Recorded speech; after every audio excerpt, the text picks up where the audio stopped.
My name is Janeez, as I've been introduced. I used to be a part of the Department of Trade and Industry, and key to my functions was broad-based black economic empowerment. So, as everybody normally tells me, they said I created the confusion and then left government to try and fix it. So, here I am today. I think just a little bit in terms of where we come from. And I think this is an amazing quote, because we've been left in that caterpillar state for far too long. How do we actually transform South Africa to become the beautiful butterfly that we know it can be?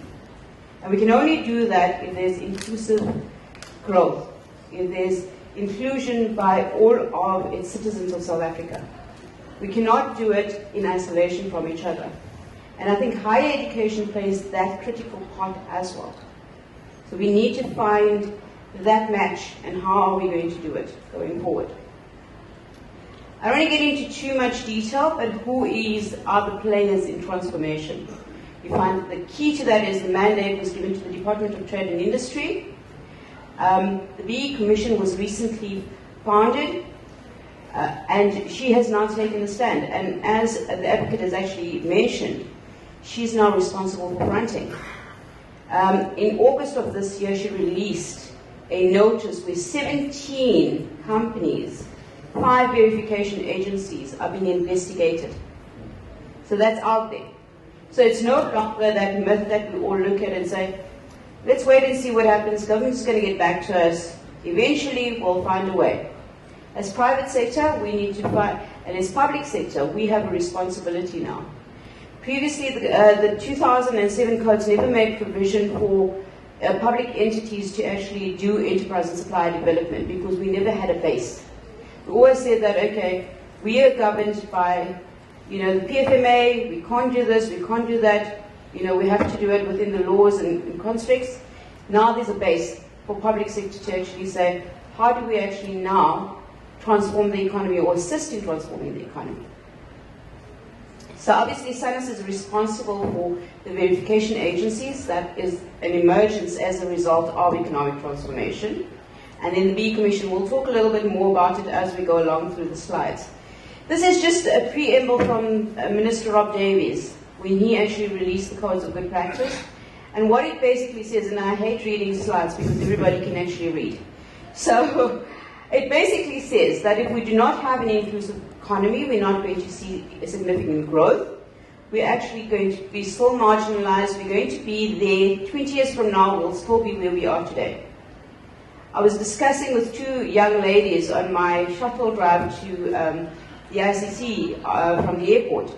And it's interesting to note that young people of today do not understand what economic transformation is all about, what broad-based black economic empowerment is. They were asking me, what is the conference on? What is broad-based black economic empowerment? Why is it important? And I think we need to understand it's not going to go anywhere. Okay? It's here to stay until we have a level playing field. These are the key stakeholders that are involved in transformation. So you obviously have the Minister of Trade and Industry, it's the mandate of the Department of Trade and Industry to actually come up with a transformational agenda from government. It's in the National Development Plan. Okay, key to the National Development Plan is looking at localization. It's looking at industrialization. It's looking at skills development, job creation, and supplier development is key to that. How do we, as unified, contribute towards that and go forward? Those are the key things. The Presidential Bee Advisory Council, it's actually made up of 15 private sector members and 5 ministries. And they actually sit around a table and they say, okay, has transformation really worked? So they were established in December of 2010. And in 2011, they came up and they gave recommendations to government that it's not transformation in the South African economy from 2007 is not working. There was a baseline study that was done in 2007, just after the release of the Codes of Good Practice, which actually put the country at a level 8, non-compliant. In 2013, they redid the study, Unfortunately, the sample size that was used, if you look at 365,000 companies and you use a sample size of 1,483, you're going to get a skewed answer.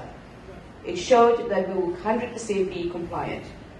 Incorrect. And sorry, and then that was one of the challenges. One of the questions I always ask, my students always ask me, is why did we move from within the Companies Act to then move towards moving away from closed corporations and phasing these out?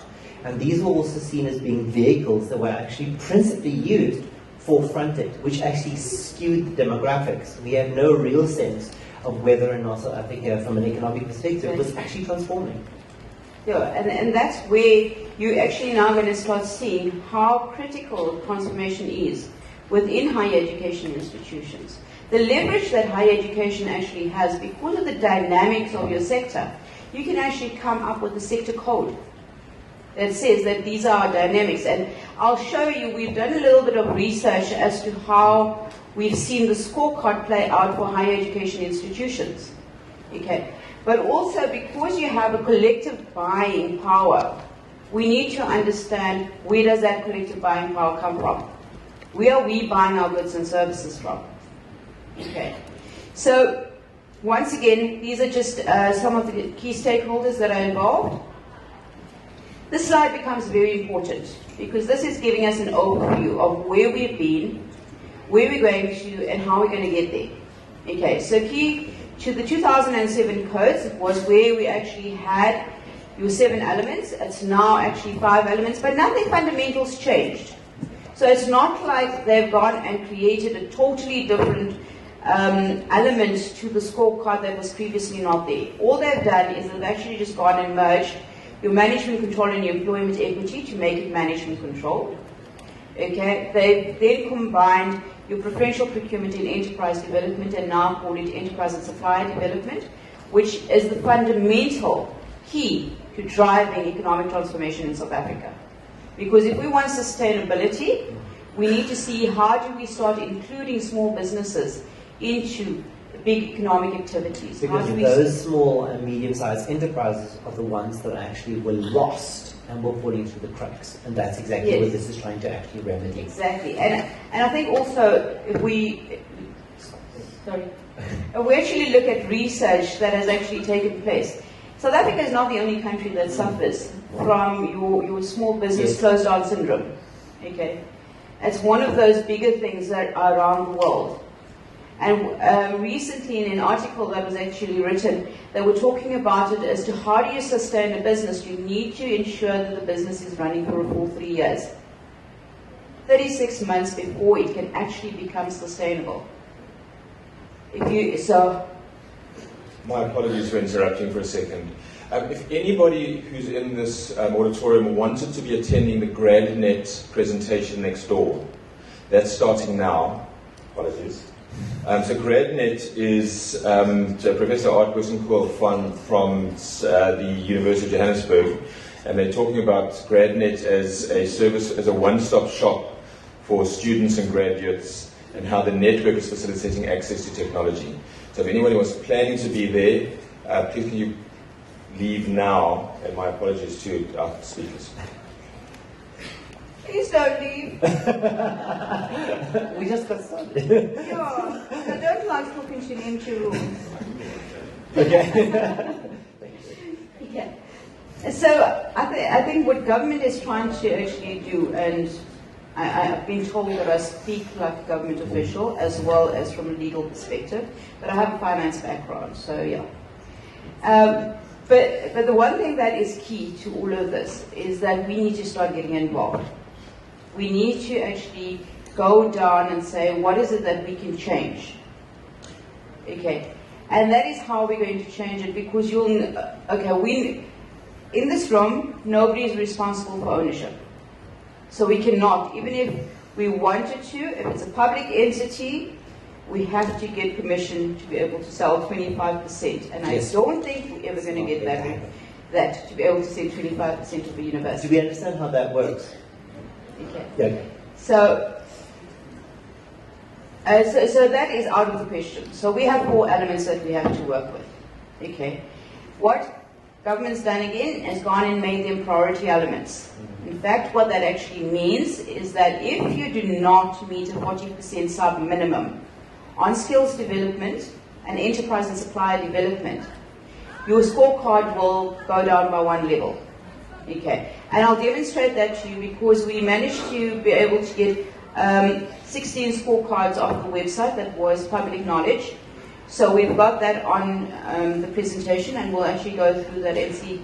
And this demonstrate. Sorry, and this is not meant to name and shame. But this is meant to illustrate just the gravity of the position that we are all facing.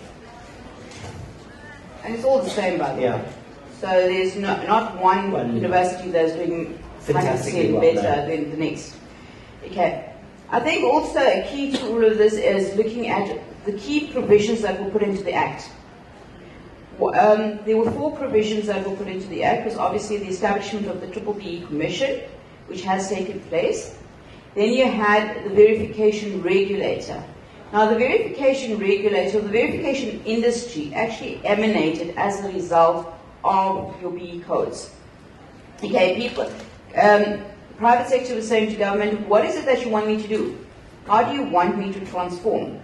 What should I be doing? Okay, so the strategy came out in 2003, which then indicated that the Department of Trade and Industry will issue guidelines, which were your codes of good practice. The codes of good practice are basically saying, this is how much of economic activity must be in the hands of black people. Okay, the definition of black, and I know that normally everybody says black. What does that mean? Not your color of the color of your skin. It's African, Indian, or colored people that are South African citizens or became South African citizens prior to the interim constitution of 1993. Okay, or that were previously disadvantaged due to the fact that they had to leave the country for whatever reason. Okay, so with all due respect, it is not for foreign nationals that are coming into the country right now. This is a South African policy aimed at sorting out South Africa's problems and fixing South Africa so we are economically viable.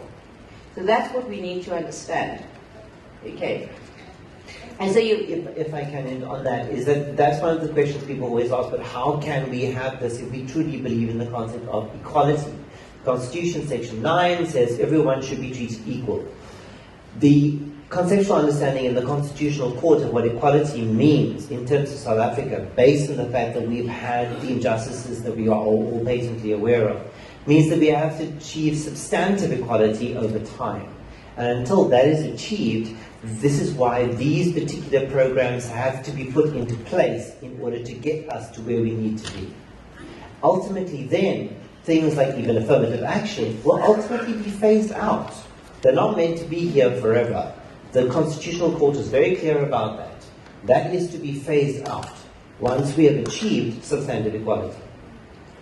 And if we actually just look at other examples around the world, okay, we go to Malaysia. What Malaysia did was they actually took a particular element from the code and they said, okay, we're going to skill the nation. 30 years down the line, they've skilled the nation. They've removed that now and said, okay, we now need to create entrepreneurs. Malaysia's drive is to create an entrepreneurial environment in Malaysia at the moment. I just came back from Dar es Salaam at the International Business Conference. And if you actually go to Zanzibar, you'll see that the Department of Tourism, powered by the state, has actually literally educated so many of its citizens that they actually are all personalized tour guides. They've literally created their own industry and people that are truly proud of their heritage and their history and have empowered people in that particular economy. So it can be done. It's not impossible. It's just how do we get to do it? And that is where we all come in, I think. So we need to also... Oh, sorry, my thing. No, I'm just talking to trumping. The key thing that Shuaib mentioned, I want to talk about trumping because it becomes very critical. Okay, so where there's a piece of legislation or policy that does not talk about broad-based black economic empowerment or economic transformation, the BE Act will trump that provision. So within higher education, if there are policies that do not talk to economic transformation or broad-based black economic empowerment, those provisions will be undermined. Okay, and the B8 Act will take provision over all of that. So we need to be very, very aware of it, that is something that's going to come. Also, another key thing is in the Commission, and the advocate actually mentioned that as well, was to say that the Commission, you need to now start reporting on an annual basis. The results of broad-based black economic empowerment will have to be in the annual report. And these results must be submitted to the B Commission and to the Minister of Trade and Industry, who will report on a regular basis to Cabinet on these results. So in actual fact, whether you're in private sector or public sector, everybody is responsible for economic transformation. I was listening to an extract from the previous Minister of Higher Education. We actually said that we need to find the mechanism of how do we educate those living in rural and underdeveloped communities. And we can do that through the actual codes of good practice. Okay, these are the results that we've actually picked up. Okay, and this was scored under the 2013 codes by higher education departments. You will be getting the slides. Okay, so you will get copies of the slides. Okay, it's not to actually say, you know what, that you're doing bad or you're not doing bad. One of the things that we picked up is that a lot of the ESD scores are quite high, because even if we go to the next page, you will see that the scores are quite high. And we start wondering, how did this actually happen? When universities were actually, I see, Rhodes University was at level 4, but under the old codes. Old codes. They did not bother to get scored again, you see. Example, typical example. They did not bother to get scored again. So they're waiting to see what's going to happen next. So this is one of the issues that we raised at the Transformation Summit. Yeah. So these are the types of things that we actually need to say. So everybody's in the same boat. How do we fix it? Where do we go from here? Because it's not to say, I mean, I was reading an article the other day while doing this research, and we found that one of the universities is still coming, in 2017, still coming up with a transformation strategy. You start asking yourself a question. What were you doing for 17 years? Okay. Why only now have you realized that you need a strategy? So those are the types of things that we need to actually look at. This is how the scorecard is actually based on your left-hand side, my right-hand side. Okay, you will actually find that's the generic scorecard. Okay, but the specialized scorecard is on your right-hand side. Am I correct? Yes. Okay. So what we're trying to identify is, if you look at the old codes, the score was out of 104 points. The new codes is out of 109 points. There's not a lot of bonus points that have been given. But here we are focusing on 4 key elements, 3 of which are based on monetary value. Yes. Okay. How do we use monetary value to be able to actually move forward with economic transformation? Now, key to this was also looking at the fact that a lot of entities were actually saying, we are funded by government, we are not allowed to spend this outside of the mandate of what we actually have to do. Permission was granted from National Treasury, where you are completely funded by government, by National Treasury, and you are 100% government owned, all of the good things that go with that. You now can actually use either 2% of your annual revenue, your allocated budget, or your gross receipts, to actually go ahead and try and do these initiatives. So there's no excuse. Okay. If we look at skills development, okay. And what's happened is, out of the 109, what we realized is that a lot of universities would get to level 5, which means that you're 80% B compliant. The reason being is because the old recognition levels had lower point scorings to be able to get to a higher level.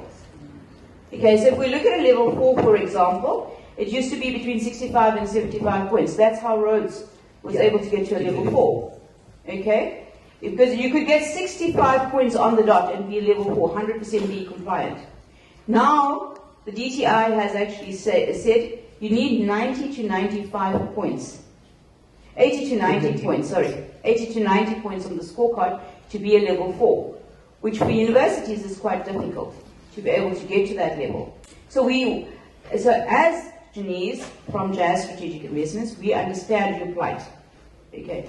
Because we've done that analysis to see how much you actually have to do, because you would have to score 4 points on all elements in order to be able to get to a level 4.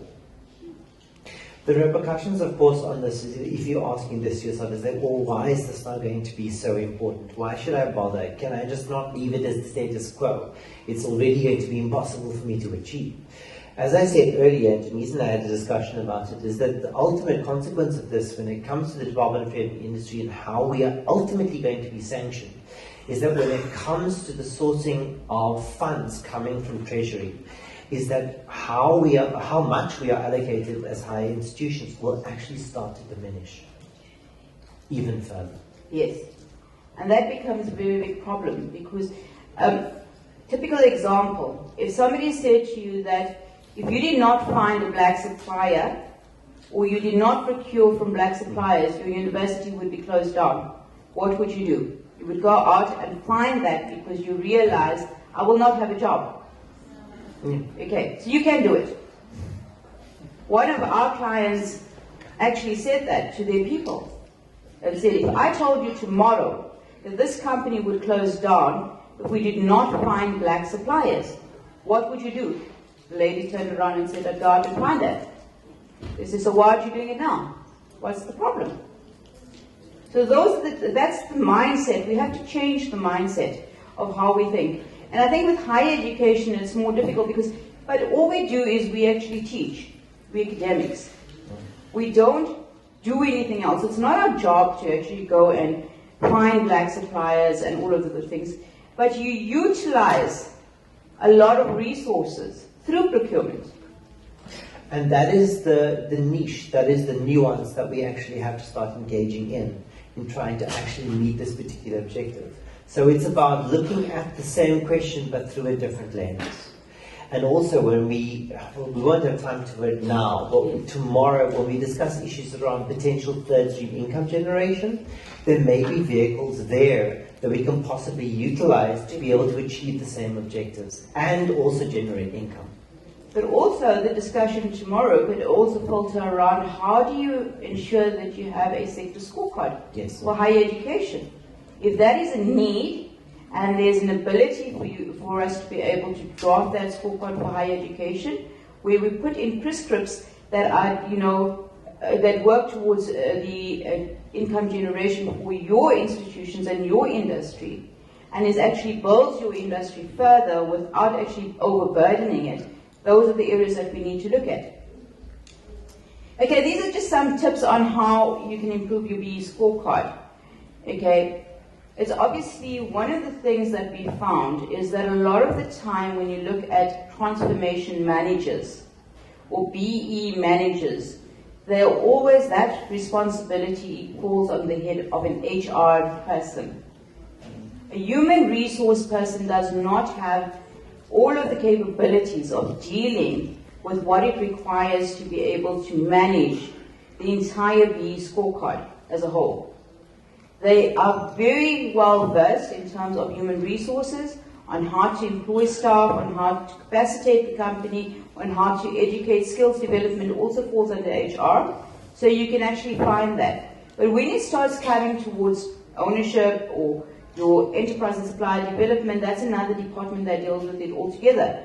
You find position syndrome coming into play. You also find that what actually happens is, often than not, people start entering, and the higher education institutions start entering into that competing arena around short course development programs and the like, in order to be able to meet these kinds of objectives, to transfer the necessary skills to our local communities. So yes, that is a win-win. However, the moment we start entering into tender processes, in order to actually be able to compete in that particular arena, we then feel and realize that we now fall short because we aren't compliant. So that is another window of opportunity that would meet those particular objectives, broader social justice imperatives and community engagement. But we are literally blocked from that. So we need to start looking at how we open that particular door tomorrow. Yes, and I think it's also important for you to engage PERCO. Because you need to understand how compliant is PERCO. Because one of the things is, because you have that collective buying power, right, what happens is that your procurement spend goes to PERCO, right? If PERCO is non-compliant, your point scoring on your scorecard under preferential procurement is very low.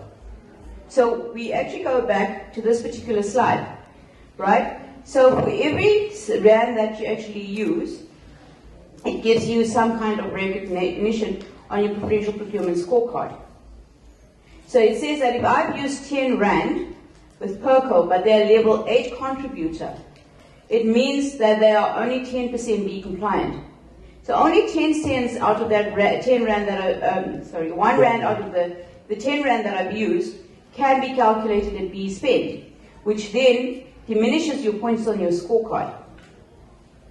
Okay, so it has a repercussion. There's that ripple effect in the economy. So if you even buy from a third-tier supplier, and they're importing all of the product, but that product there is capacity within South Africa to be able to procure that product, and they're importing it, you're not allowed to purchase that product from an importer. It must be locally sourced, because how are we going to strengthen the economy if we're actually going to downplay local suppliers in the economy? Okay, so this slide basically is just saying that you need to have a dedicated person that is going to look after transformation. Okay, you need to have a strategic plan in place. What is it that I'm actually intended doing around transformation? Where am I going to from here? Okay. And on that particular point, I mean, in terms of this thing about management and control, the fact that it is then left to someone either in HR or left to someone else in another department means that no one has ownership or control thereof, which means no one can either be held accountable or responsible for it. No one is that particular point person or go-to person. And we found it in several universities now as well, where people want to take opportunity, but by the time that they have to engage in these processes, they can't even source the material and the information in order to apply. So they're missing opportunities because they haven't appointed that particular person who hasn't actually been skilled. And I think this whole thing about, you shouldn't be a naysayer. You need to walk away from that where I can't do it, I don't want to do it, and I'm not interested in doing it. Because transformation is going nowhere fast.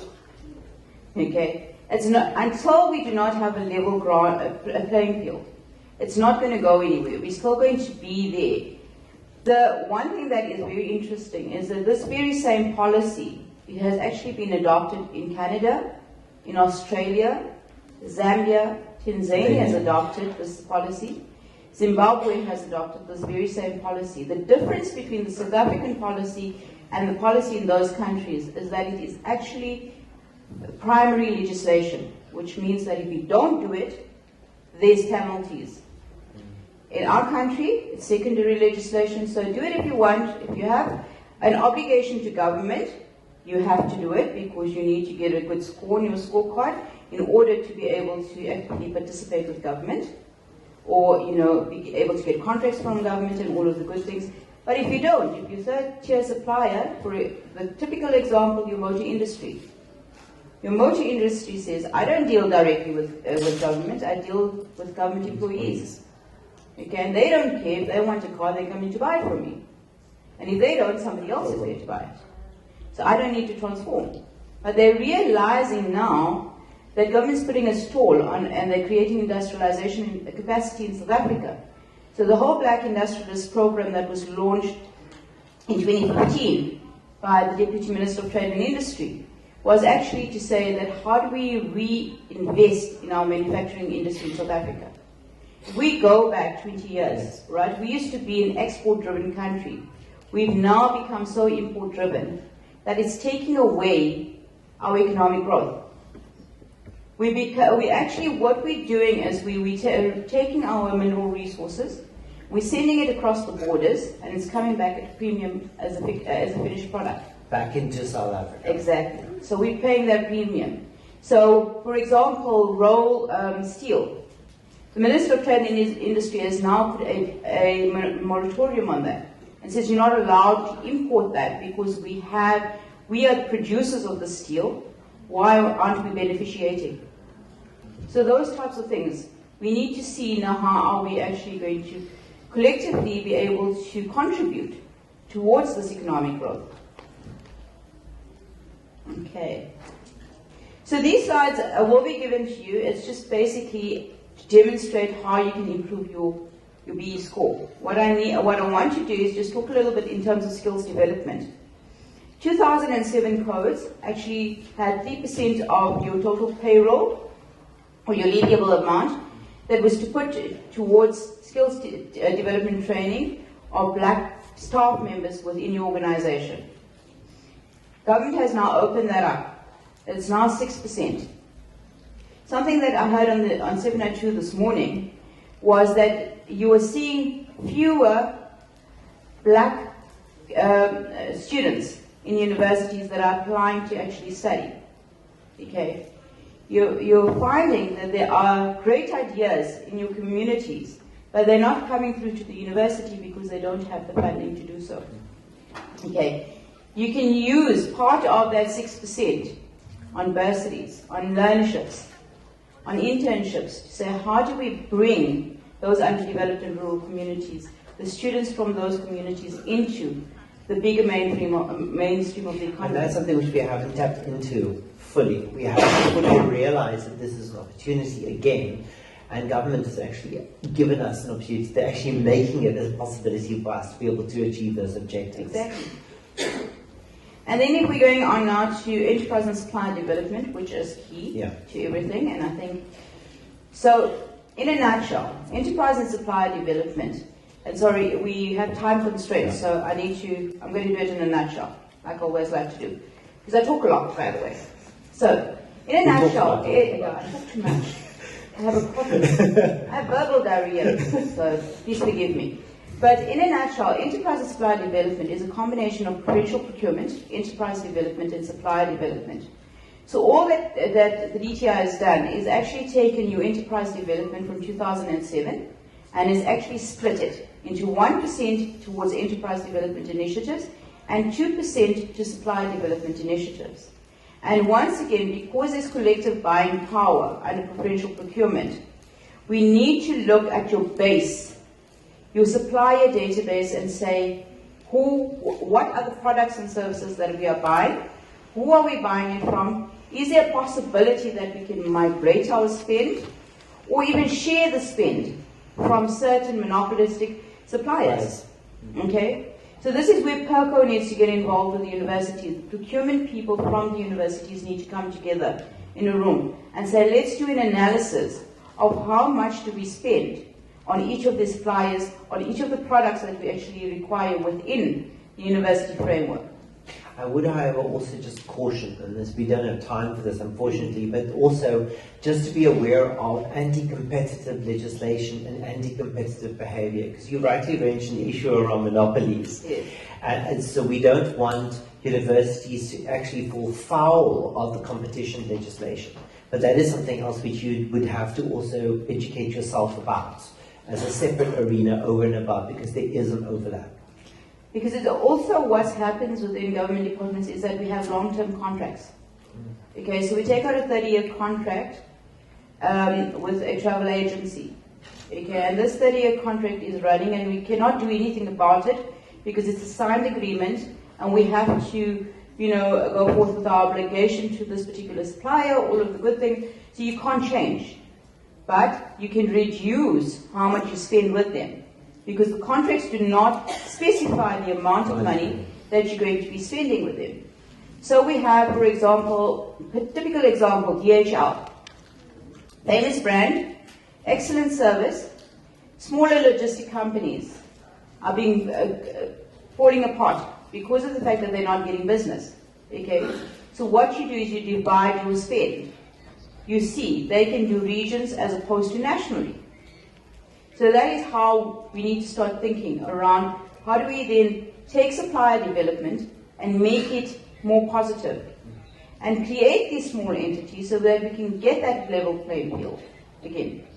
Okay, I think, yeah. I've got 3 minutes left. I want to take you to something very important. Okay, this is the the Enterprise and Supply Development Scorecard. You will get this presentation, and tomorrow we are having The workshop. another workshop. Yeah, the workshop. Yeah, so it's a 2-hour session if I'm not mistaken. So please, we can engage then. But this is how you actually can put a Enterprise and Supply Development Plan together.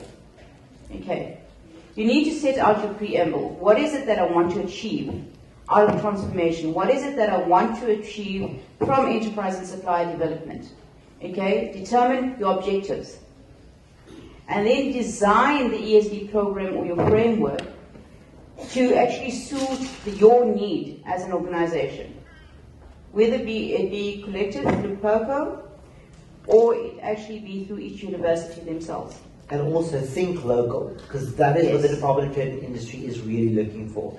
How much of what it is that you're doing, how much of your spend is literally done in the communities around you before going outside? And we're not talking about, the little things like your stationery, your toilet paper, your catering. We're not talking about that. We're talking about your productive spend that you actually have, because there should be in each region. Okay, there must be suppliers that can actually provide that. This is where, once again, you need to sit around a table and say, okay, how do we do regional spend, as opposed to, we still pool our money together and we get the best rates, but then we also, for certain goods and services, we can actually do it locally. Because if we don't do this, we're not going to create economic transformation in underdeveloped and rural communities. Okay, we were talking at the mining in Durban a couple of weeks ago, and one of the things that we were saying, where there are actual mines, why are you not starting up economic activity in those areas? Because that's where you would be able to get sustainability. You would actually be able to then create an economic hub in that particular area. People become more self-sustainable. They don't depend on government grants anymore. You don't actually have poverty. Poverty is then obviously eliminated from that community because now there's something for them to do. All of which ties in with our National Development Plan, all of which ties with our African strategic objectives. So once again, it's just about aligning our strategies so that we are thinking in terms of those goals. Exactly. And then obviously you implement your ESD plan. And then key to that is forecasting your desired outcomes. Now, your enterprise and supply development spend is obviously from your previous year. So it's not in that same year. So you say, I don't know how much National Treasury is giving me this year. But we're not saying to you use what they're giving you this year. What have they given you last year? Take 2% of that, and that is what you're going to spend for this year. Okay. Under management control, although it's not a priority element, depends on the hierarchy within the university. Okay, who are your board members? Okay, and in each of these things, there's a very prominent aspect of women development. So from management control, skills development, right up to ESD and socioeconomic development, there are those elements of women development. I think we're almost out of time. I think that's perhaps our challenge going forward from this room, is that when we take it back, we have to take it back to our Senate subcommittees, we have to take it back to Senate, we have to take it back to Council, we have to take it to faculty boards, but this is something we can all collectively work on.